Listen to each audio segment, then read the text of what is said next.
ನಮಸ್ಕಾರ ವೀಕ್ಷಕರೇ, ಜಿ ಕನ್ನಡ ವಾಹಿನಿಗೆ ಸ್ವಾಗತ.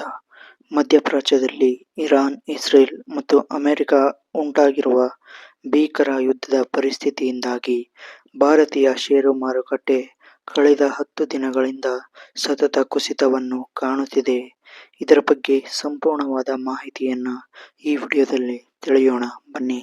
ಯಾರೆಲ್ಲ ಈ ಷೇರು ಮಾರುಕಟ್ಟೆಯಲ್ಲಿ ಹೂಡಿಕೆ ಮಾಡಿದ್ದಾರೋ ಅವರ ಸಂಪತ್ತು ಭಸ್ಮ. ಹೌದು ವೀಕ್ಷಕರೇ, ಇರಾನ್ ಮತ್ತು ಇಸ್ರೇಲ್ ನಡುವೆ ಉದ್ವಿಗ್ನತೆ ಆರಂಭವಾದಾಗಿನಿಂದ ಕಳೆದ 10 ವಹಿವಾಟು ದಿನಗಳಲ್ಲಿ ಹೂಡಿಕೆದಾರರ ಒಟ್ಟು ಸಂಪತ್ತಿನಲ್ಲಿ ಅಂದಾಜು 31 ಲಕ್ಷ ಕೋಟಿ ರೂಪಾಯಿ ಕರಗಿ ಹೋಗಿದೆ. ಇನ್ನು ಇದೇ ಸೋಮವಾರ ಮಾರ್ಚ್ 9ರಂದು ಒಂದೇ ದಿನ ಸೆನ್ಸೆಕ್ಸ್ 1350ಕ್ಕೂ ಹೆಚ್ಚು ಅಂಕ ಕುಸಿದಿದ್ದರಿಂದ ಹೂಡಿಕೆದಾರರು ಸುಮಾರು 12.78 ಲಕ್ಷ ಕೋಟಿ ರೂಪಾಯಿ ಕಳೆದುಕೊಂಡಿದ್ದಾರೆ. ಸೋಮವಾರ ಸೆನ್ಸೆಕ್ಸ್ 1352.74 ಅಂಕ ಕುಸಿತ ಕಂಡು 77,566 ಮಟ್ಟಕ್ಕೆ ತಲುಪಿದೆ. ಇದು ಏಪ್ರಿಲ್ 2025ರ ನಂತರದ ಕನಿಷ್ಠ ಮಟ್ಟವಾಗಿದೆ. ಇನ್ನು ನಿಫ್ಟಿ 50 ಸೂಚ್ಯಂಕವು 422 ಅಂಕ ಕುಸಿದು 24,028ಕ್ಕೆ ಸ್ಥಿರವಾಯಿತು. ಇನ್ನು ಈ ಷೇರು ಮಾರುಕಟ್ಟೆಯಲ್ಲಿ ಕುಸಿತಕ್ಕೆ ಪ್ರಮುಖ ಕಾರಣಗಳನ್ನ ನೋಡುವುದಾದರೆ, ಯುದ್ಧದ ಕಾರಣದಿಂದಾಗಿ ಜಾಗತಿಕ ಮಾರುಕಟ್ಟೆಯಲ್ಲಿ ಕಚ್ಚಾ ತೈಲ ಬೆಲೆ ಗಗನಕ್ಕೇರಿದೆ.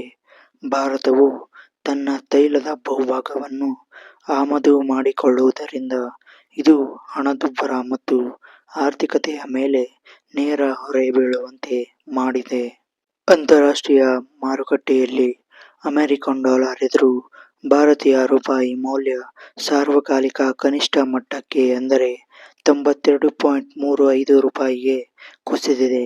ಇನ್ನು ಜಾಗತಿಕ ಅನಿಶ್ಚಿತತೆಯಿಂದಾಗಿ ವಿದೇಶಿ ಹೂಡಿಕೆದಾರರು ಭಾರತೀಯ ಮಾರುಕಟ್ಟೆಯಿಂದ ದೊಡ್ಡ ಮೊತ್ತದ ಹಣವನ್ನು ಹಿಂತೆಗೆದುಕೊಳ್ಳುತ್ತಿದ್ದಾರೆ ಮತ್ತು ಜಾಗತಿಕ ತೈಲ ವ್ಯಾಪಾರದ ಪ್ರಮುಖ ಮಾರ್ಗವಾದ ಹಾರ್ಮುಜ್ ಜಲಸಂಧಿ ಬಂದ್ ಆಗುವ ಭೀತಿ ಇರುವುದರಿಂದ ಮಾರುಕಟ್ಟೆಯಲ್ಲಿ ಆತಂಕ ಮನೆ ಮಾಡಿದೆ.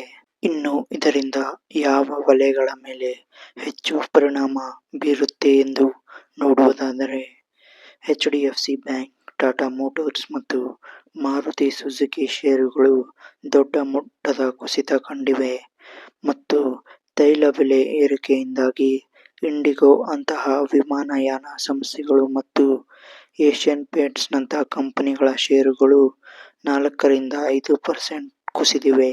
ಸದ್ಯ ಇಂದಿನ ಬೆಳವಣಿಗೆಯನ್ನ ನೋಡುವುದಾದರೆ, ಇಂದು ಬೆಳಗಿನ ವಹಿವಾಟಿನಲ್ಲಿ ಅಮೆರಿಕ ಅಧ್ಯಕ್ಷ ಟ್ರಂಪ್ ಅವರ ಯುದ್ಧ ಶೀಘ್ರವೇ ಕೊನೆಗೊಳ್ಳಬಹುದು ಎಂಬ ಹೇಳಿಕೆಯ ಬೆನ್ನಲ್ಲೇ ಮಾರುಕಟ್ಟೆ ಸ್ವಲ್ಪ ಮಟ್ಟಿನ ಚೇತರಿಕೆ ಕಾಣುತ್ತಿದೆ.